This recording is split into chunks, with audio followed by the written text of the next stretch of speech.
ചെമ്പരത്തിച്ചോട്ടിലെ പൂച്ച വീട്. അതൊരു പഴയ വീടായിരുന്നേ. അവിടെ കുറെ പേര് താമസിച്ചിരുന്നു. അവരിലൊരാളായിരുന്നു ജിജിപ്പൂച്ച.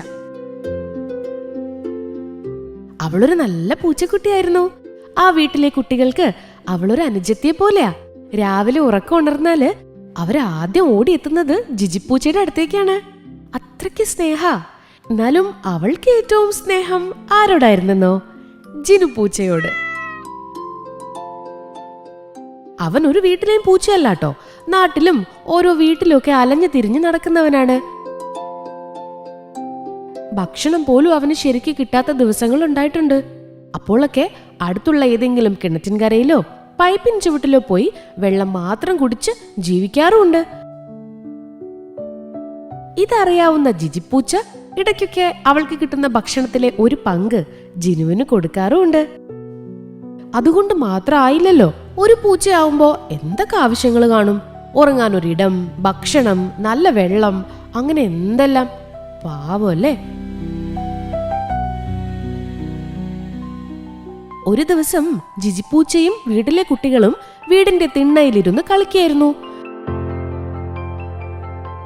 ഏകദേശം ആ ഒരു നേരത്താണ് ജിനുപൂച്ച കളിക്കാൻ വരാറുള്ളത്.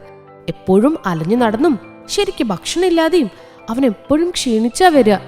എന്തൊക്കെ പ്രശ്നങ്ങളുണ്ടെങ്കിലും ആ നേരത്ത് ജിനുപൂച്ച ജിജിപ്പൂച്ചയുടെ അടുത്തേക്ക് എത്താറുണ്ട്. പക്ഷെ അന്ന് ജിനുപൂച്ചയെ കണ്ടതേയില്ല.